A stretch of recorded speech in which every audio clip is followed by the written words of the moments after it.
Oui, bien-aimés dans les Seigneurs, nous vous saluons au nom de notre Seigneur et Sauveur Jésus-Christ. Et nous allons passer une fois encore à parler sur notre thème concernant les alliances. Et aujourd'hui, nous allons parler sur l'alliance avec les morts. On va devoir prier. Seigneur, nous bénissons ton Saint-Nom, nous sanctifions une fois encore ton Saint-Nom. Prière, une fois encore, de nous parler dans des termes clairs et précis. Dispose nos cœurs à bien comprendre l'objectif de ta pensée de ce soir. C'est en ton nom, Seigneur Jésus-Christ, que nous venons de prier. Amen. Oui, bien-aimés dans le Seigneur, comme nous venons de le dire, nous allons parler sur l'alliance avec les morts. Autrefois, on avait parlé de l'alliance avec la mort. Aujourd'hui, on va parler de l'alliance avec les morts. Est-ce qu'un homme peut-il faire l'alliance avec un mort? Une personne qui est décédée, est-ce qu'on peut faire l'alliance? Quand on parle de l'alliance, il y a toujours ce que l'on gagne ou ce que l'on perd. Dans une alliance, c'est pratiquement une union entre deux ou plusieurs personnes ou deux ou plusieurs organisations qui est le fruit d'une entente ou d'un pacte. C'est-à-dire quoi? Les gens peuvent se mettre d'accord, ils parlent, ils s'entendent pour être dans une alliance. Dans le cas d'espèce, c'est-à-dire on peut se retrouver, est-ce qu'on peut se retrouver d'un côté un mort et de l'autre côté un vivant, là où ils se mettent, ils parlent, ils se mettent d'accord, et un mort, c'est ce qu'il peut gagner, ce qu'il peut gagner, ce qu'il peut perdre, et un vivant est ce qu'il peut gagner et ce qu'il peut perdre. Est-ce que c'est possible cette alliance? Dans ce cadre-là, voilà, sur ça que nous allons essayer de parler pour qu'on arrive à comprendre quelle est la pensée de Dieu sur ça. Est-ce qu'un homme peut-il être en alliance avec les morts? Prenons le premier texte, là nous sommes dans 1 Corinthiens 7, le verset 39. Le verset 7, 1 Corinthiens 7, le verset 1 Corinthiens 7, le verset 39 nous dit ceci. Une femme est liée aussi longtemps que son mari est vivant. Mais si le mari meurt, elle est libre de se marier à qui elle veut, seulement que ce soit dans le Seigneur. Ok. La Bible nous dit ceci, une femme est liée à son mari aussi longtemps que son mari est vivant. Mais si le mari mourait, cette femme devient libre et elle peut se marier à qui elle veut, mais que cela soit dans le Seigneur. Là, nous comprenons déjà que deux personnes en alliance, un homme, une femme, ils sont en alliance, ils sont mis d'accord pour cheminer ensemble, pour être dans le lien de mariage. Et avec la dot, ils font un pacte. Est-ce que ces gens-là, après, la Bible est en train de nous dire que aussi longtemps que l'un des conjoints arrive à mourir, il n'y a plus d'alliance entre les deux, c'est-à-dire leur relation tombe. Donc, un vivant et un mort ne peut jamais être en alliance de mariage. Voilà pourquoi j'aimerais dire à quelqu'un ceci, que lorsque deux personnes sont mariées et que l'une des personnes est morte, le mariage s'arrête là. Aussi longtemps qu'une des personnes meurt, le mariage s'arrête là. Et pour dire ceci, il est vrai qu'on arrive à faire la cérémonie qu'on appelle d'enlever les alliances ou tout ça, et on prie pour ça, on jette tout ça. Bon, tout ça, ce sont de pratiques qui sont psychologiques en soi, et ça n'a rien à voir avec la parole de Dieu. Aussi longtemps que l'un des conjoints meurt, l'alliance se termine. Ce n'est pas le fait d'enlever les alliances que, à ce moment-là, on peut rompre cette alliance-là. C'est automatique aussi longtemps. Donc, aussitôt que la femme meurt, l'homme qui est devenu vivant n'est pas lié à cette femme-là et ainsi de suite. Voilà pourquoi même la cérémonie, comme je l'ai dit, de bagues là qu'on enlève, on prie, tout ça. Bon, c'est juste psychologique parce qu'il y a toujours des gens qui ne sont pas stables dans leur mental et qu'il y a même les aventuriers qui peuvent passer par là pour dire non, tout ça, comme si on n'a pas fait ça, regarde ce qu'il y a là, le diable peut profiter. Voilà pourquoi deux fois on le fait. Même l'histoire là de mettre de l'eau. Donc quand un conjoint meurt, le veuf, il faut mettre de l'eau, prier pour ça, pour que cela, en tout cas, bien aimé dans les Seigneurs, tout ça, et ce ne sont que des choses psychologiques qu'on peut arriver à faire ça. Et comprenez ensemble avec moi, vous savez,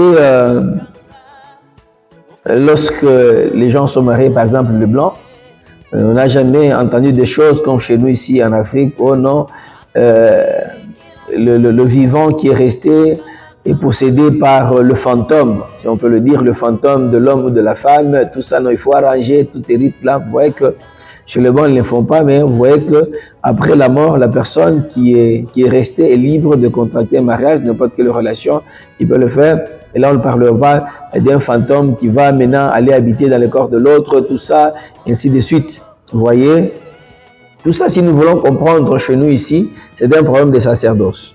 Au niveau des sacerdoces, là, il y a des lois qu'on a coulées sous forme de forteresse, et les démons savent que quand les gens sont dans le lien de mariage, aussi longtemps que les mœurs, si on ne fait pas telle pratique, parce que ce sont les dominations qui avaient mis sur pied toutes ces lois-là, et qu'on a coulé sous forme de forteresse, là, les autorités se lèvent pour maintenant punir la personne qui n'a pas respecté des lois sacerdotales par rapport au sacerdoce coutumier ou que sais-je encore. Voilà, tout ça c'est lié à ça. Nous qui sommes dans le Seigneur, nous sommes dans le saint sacerdoce, et dans le saint sacerdoce, aussi longtemps que l'homme meurt, il n'y a plus de relation entre un mort et un vivant.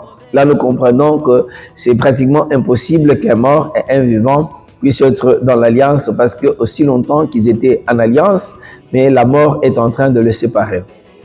Si je rentre du côté des bagues, généralement, lorsque les gens sont en train de se faire porter les bagues, il y a toujours une formule par laquelle ils terminent, ils disent jusqu'à ce que la mort nous sépare.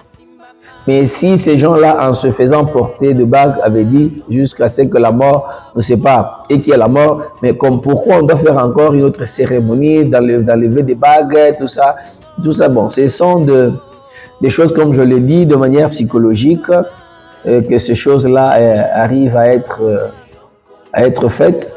Et j'aimerais également ajouter, il y a dans certaines tribus africaines, lorsque le beau-père mourait, on demande la poule, on demande le drap pour dire maintenant, on va maintenant abolir le lien de mariage. Mais ce lien de mariage s'abolit tel que la Bible nous dit, aussi longtemps qu'un conjoint meurt. Mais maintenant, après là, qu'est-ce qu'on doit faire encore? Donc, on va abolir ce qui est déjà aboli.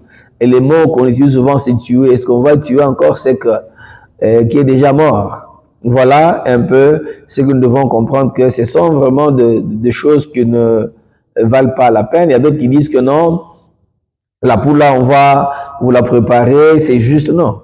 Tout ce que se fait est nommé. Lorsqu'on nomme quelque chose, ça a déjà de l'impact spirituel. Lorsqu'on a nommé que c'est pour arriver à abolir ou à mettre fin maintenant à la relation de mariage, c'est que ça a de l'impact. Et si cette poule-là, on prépare ça pour toi, c'était pour rompre, maintenant on vient préparer pour toi. Regardez un peu spirituellement tout ce qui se passe, dans quel lien les gens sont en train de se retrouver. Vous voyez, ces choses-là, elles ne sont pas très bonnes. Soit on vous dit clairement que non, quand vous viendrez avec vos amis, votre famille, venez avec une poule, on va préparer pour vous, ça s'arrête là.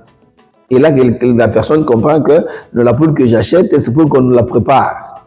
Et on va la manger avec les gens qui viendront avec moi.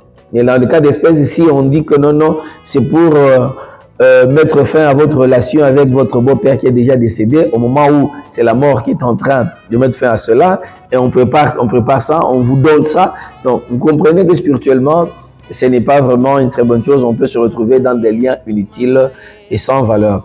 Voilà un peu bien aimé dans le Seigneur. Et ce que nous devons vraiment comprendre, ici déjà, nous comprenons que l'alliance entre un mort et un vivant, cette alliance-là n'existe pas. Pour essayer un peu d'approfondir ce que nous venons de dire, j'aimerais prendre la parabole du pauvre Lazare et du riche. Là, nous sommes dans Luc 16 et on va commencer par le verset 22. Nous sommes dans Luc 16, le verset 22. Avant d'atteindre ceci, j'aimerais que nous puissions d'abord parler sur quelque chose, sur Ecclésiaste 9, le verset 10.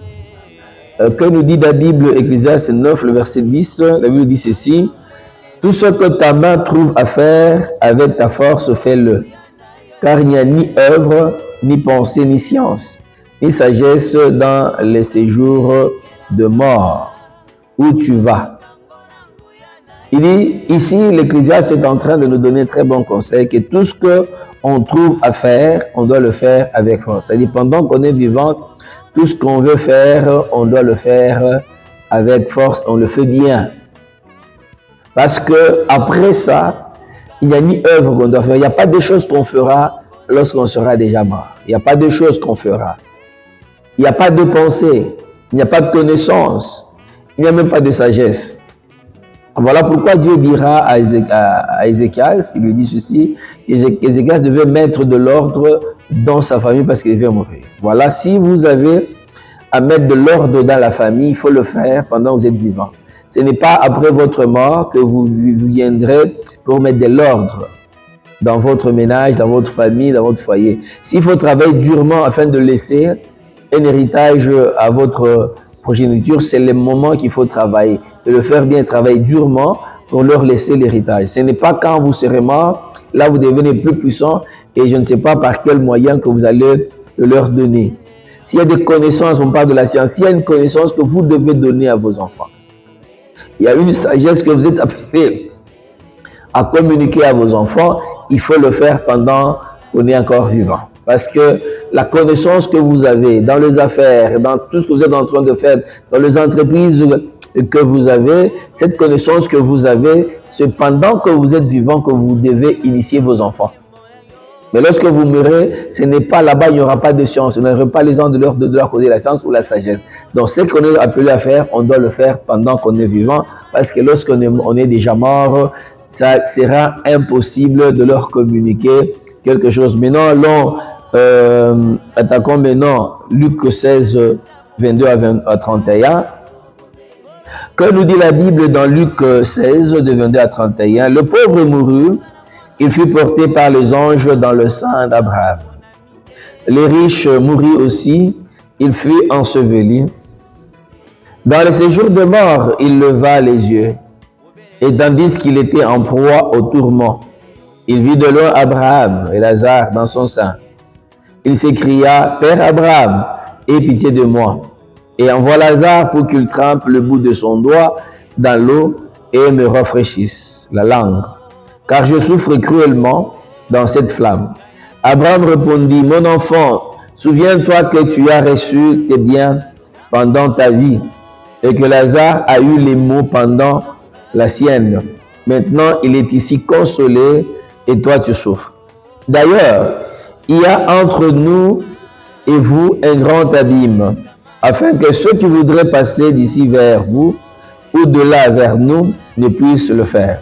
Le riche dit: Je te prie donc, Père Abraham, d'envoyer Lazare dans la maison de mon père, car j'ai 5 frères.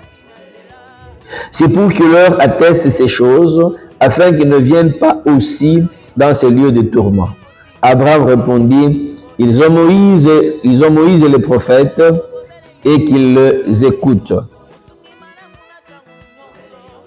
Il dit: Non, Père Abraham, mais si quelqu'un des morts va vers eux, ils se repentiront. Abraham lui dit: S'ils n'écoutent pas Moïse et les prophètes, ils ne laisseront pas persuader, ils ne se laisseront pas persuader, quand même quelqu'un des morts ressusciterait.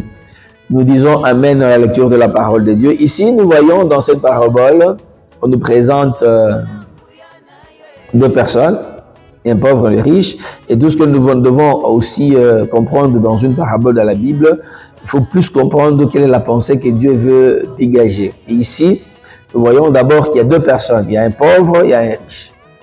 Nous voyons d'abord que ce riche-là, c'est un méchant, parce que en tant que riche, l'autre là était malade, il était à ses portes, il avait de moyens pour peut-être l'amener à l'hôpital, l'aider, même avec à manger, il ne le faisait pas. Donc le riche se retrouve dans de mauvais endroits, c'est parce qu'il était un méchant. Et le petit là, le Lazare, le pauvre là, se retrouvait en tant que chrétien. C'est ce qu'on est en train de nous présenter. Et maintenant, à leur mort, nous commençons par la mort du chrétien. Nous voyons que le pauvre Lazare, quand il meurt, ce sont les anges qui l'escortent. Ah, gloire à Dieu. C'est très important lorsqu'un chrétien meurt, il y a les anges qui l'escortent jusque dans le sein d'Abraham.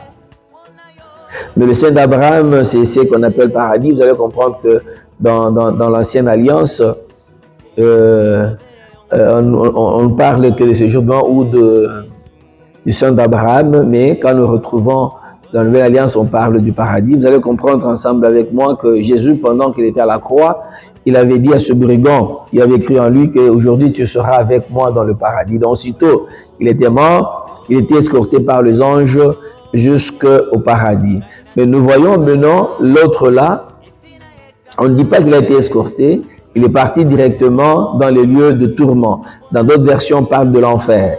Donc regardez que directement, c'est-à-dire à la mort, il y a déjà cette séparation-là. À la mort, parce que chacun sera accompagné par ses œuvres. Donc directement là, chacun prend sa direction. Voilà que nous sommes en train de nous retrouver chacun de son côté, mais on est en train de nous faire comprendre que de ce côté-là, qui c'est le riche là, qui s'est retrouvé dans le tourment, le feu l'a beaucoup dérangé. Qu'est-ce qui est arrivé? Il est arrivé à demander que si Abraham pouvait demander à Lazare de lui donner un peu de l'eau parce qu'il était vraiment dépassé par la chaleur, par le feu, tourmenté par ça. Et il lui a dit que ce passage-là est impossible parce que il y a un grand abîme, c'est-à-dire ceux-là qui sont dans l'enfer ne peuvent jamais aller au paradis et vice-versa. Voilà pourquoi je dis aux gens, vous qui croyez à un purgatoire, pour dire que lorsqu'on meurt, il y a eu un endroit de transition et quand on prie pour vous, vous pouvez changer d'un côté comme de l'autre. Regardez comme ça que le pauvre, le riche avait reconnu sa faute, sa vie sur la terre, il voulait changer de camp, mais c'était totalement tard. C'est le moment, bien aimé dans l'intérieur, de se préparer parce que après la mort, chacun a une direction à prendre. Soit on va au paradis, soit on va directement dans l'enfer. Donc, il n'y a que ces deux directions à prendre et que nous sommes appelés à comprendre. Et maintenant, qu'est-ce qu'il y a? Quand il remarque qu'il n'y a plus moyen d'aller de l'autre côté, il se rend compte qu'il a 5 frères qui se trouvent dans ce monde. Il cherche en sorte que ce frère-là ne puisse pas subir les mêmes conséquences. Donc, il dit à Abraham, il ne parle pas parce qu'il ne sait pas parler, il dit à Abraham, Abraham, on peut le considérer dans le cas d'espèce comme un être supérieur, comme Dieu. Il lui parle parce qu'il ne parle pas directement à Lazare. Lui, il parle à Abraham. Qu'est-ce qu'il dit à Abraham? Il dit, en tout cas, j'ai 5 frères dans la maison de mon père, envoie maintenant Lazare pour qu'il puisse leur dire ça. Bien aimé dans le droit, si nous comprenons d'abord à cet endroit-là, qu'est-ce que nous devons retenir? Donc lui, connaissant que la maison de son frère était en train de souffrir, et de son père, il y avait 2 frères qui menaient une mauvaise vie et qu'il avait une information à leur donner, mais il était dans l'impossibilité de le faire.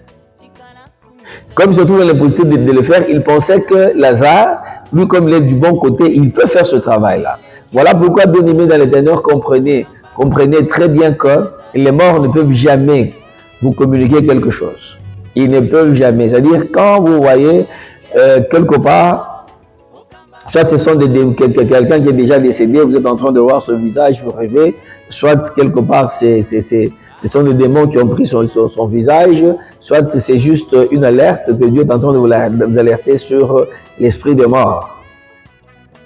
Voilà, bien aimé dans le Seigneur, donc vous ne pouvez rien recevoir. Si c'était facile, lui, il pouvait déjà leur communiquer, je ne vois par songe, pour dire à ce frère que non, je veux leur faire rêver pour qu'ils comprennent que la vie qu'ils sont en train de mener n'est pas une très bonne vie. Là où nous sommes, c'est compliqué.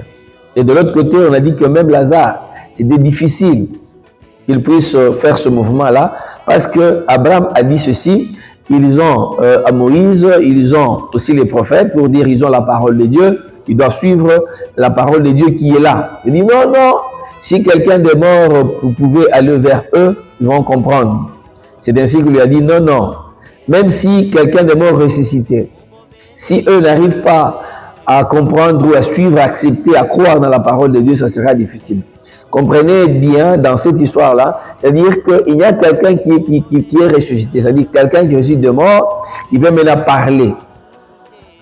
Mais ce n'est pas quelqu'un qui est déjà mort, qu'il soit au paradis ou en enfer, et cette personne parle. Voilà pourquoi il dit, même si quelqu'un ressusciterait de mort pour leur parler, s'ils ne croient pas en ce que Moïse leur dit, ou ce que le prophète est en train d'annoncer, c'est-à-dire de manière générale sur la parole de Dieu, parce que quand on parle de Moïse, on voit la loi, également de prophète, l'ensemble de la parole de Dieu qui se faisait dans l'ombre. Si les gens n'arrivent pas à croire à ça dans la parole de Dieu, ça sera difficile, même si quelque part, vous pouvez lui dire que même si quelqu'un arrivait à ressusciter, Dieu m'a dit ça, peut-être au début les gens peuvent croire par peur, mais ils ne sauront jamais croire en ça parce qu'ils doivent croire dans la parole de Dieu.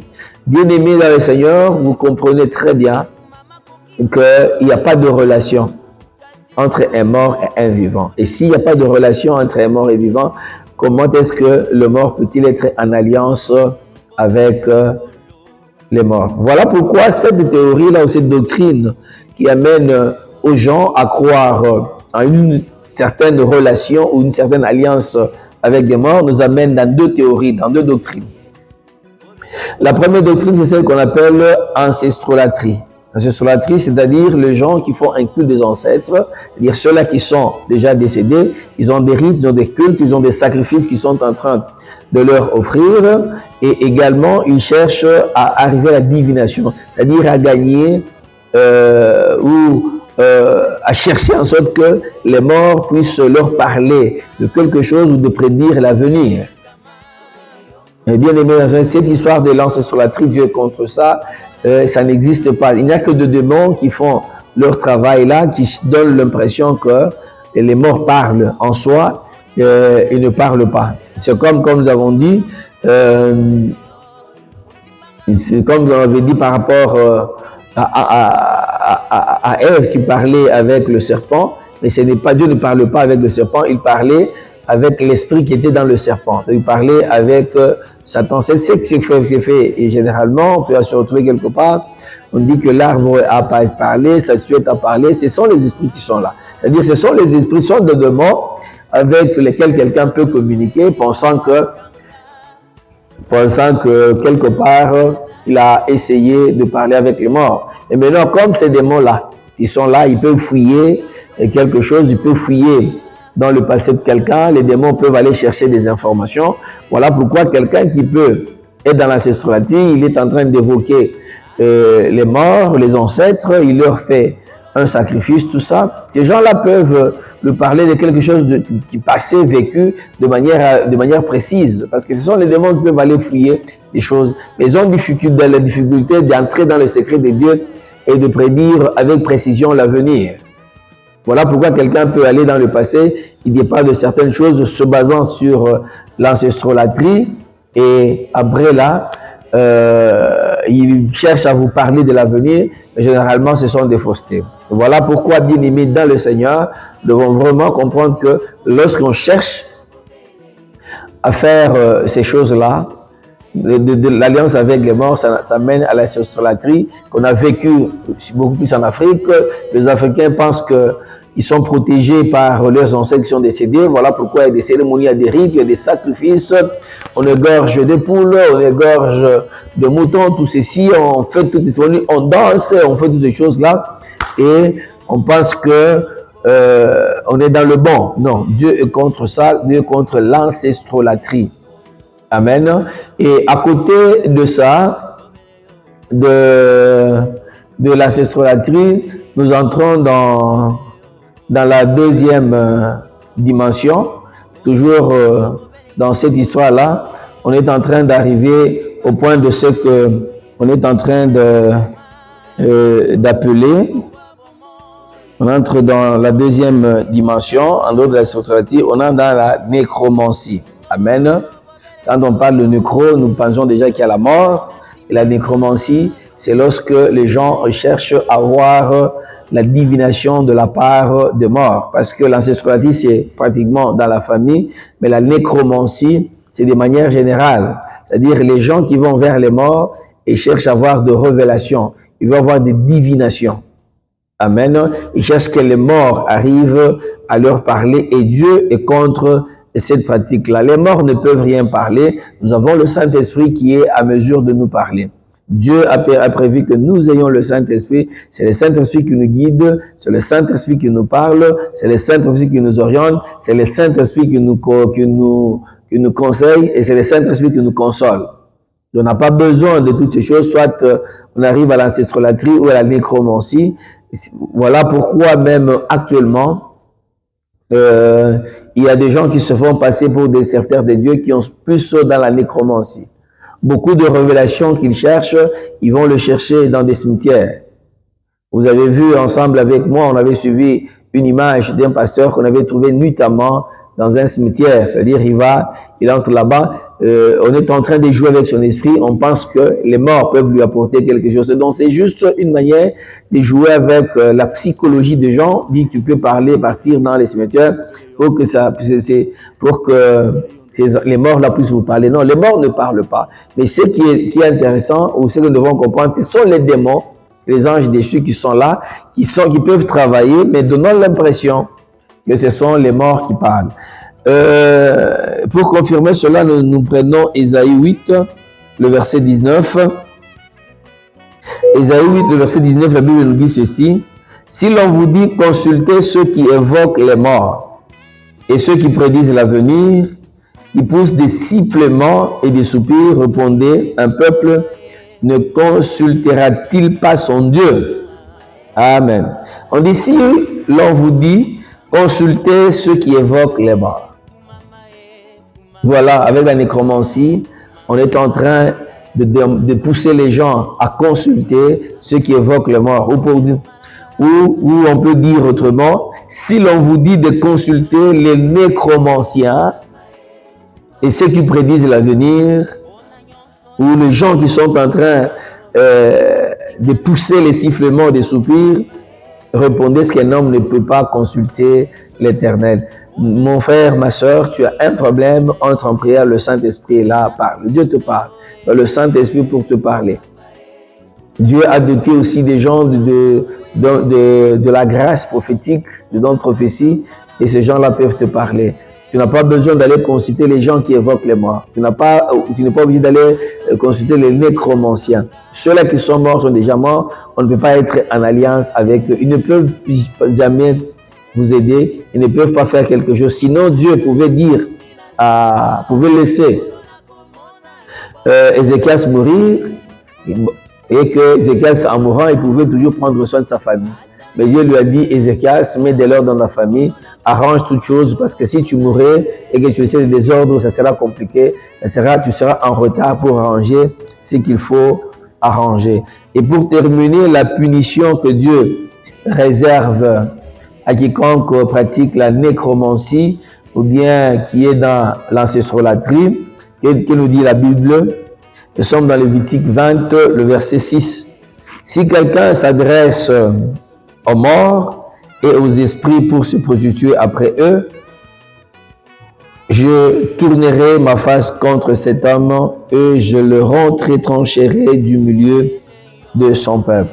Amen. Vous voyez, Dieu ici, il est en train, si quelqu'un s'adresse aux morts et aux esprits pour se prostituer.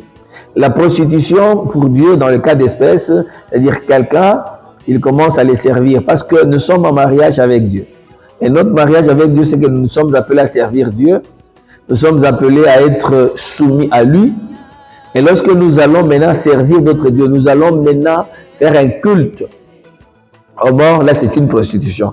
Mais maintenant, si quelqu'un fait des choses, ces choses-là, Dieu le retranche du milieu de son peuple. Voilà, bien-aimé dans les Seigneurs. Nous devons vraiment être trop regardants. Toi qui as donné ta vie à Christ, tu fais partie du peuple de Dieu, tu fais partie du corps du Christ. Mais si, quelque part, on va consulter les morts, où on veut se prostituer vis-à-vis des morts, on veut leur rendre culte. Il y a des cérémonies dans la famille, des familles coutumières, là où on doit faire recours aux ancêtres. Il y a des difficultés dans la famille. Non, non, nous sommes appelés à faire un culte aux ancêtres pour qu'ils interviennent dans notre faveur. Donc, lorsqu'on va faire ça, comprenez, bien aimés dans les Seigneurs, Dieu est en train de faire en sorte que vous ne fassiez plus partie de son peuple. Voilà pourquoi Paul est en train de dire aux Corinthiens qu'un homme ne peut pas participer à la table du Seigneur et à la table des morts. Est-ce que vous voulez provoquer la colère de Dieu? Parce que lorsqu'on sacrifie, on le sacrifie à des démons. C'est qu'on sacrifie et ça permet d'être en communion avec les démons. C'est-à-dire, lorsqu'on fait ces alliances-là, on est en communion avec les démons. On ne peut pas être en communion avec Dieu et être en communion avec les démons. Voilà, bien aimé dans le Seigneur, la parole de Dieu est si claire. L'alliance avec les morts n'existe pas.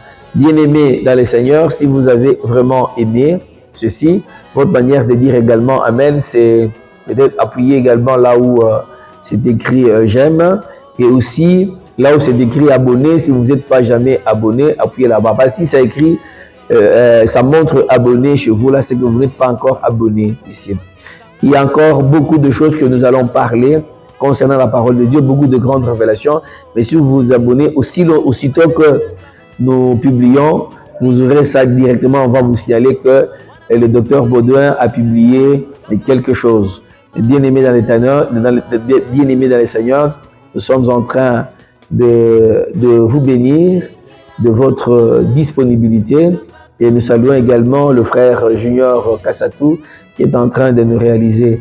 Que Dieu, une fois encore, vous bénisse. N'oubliez pas de partager cet élément.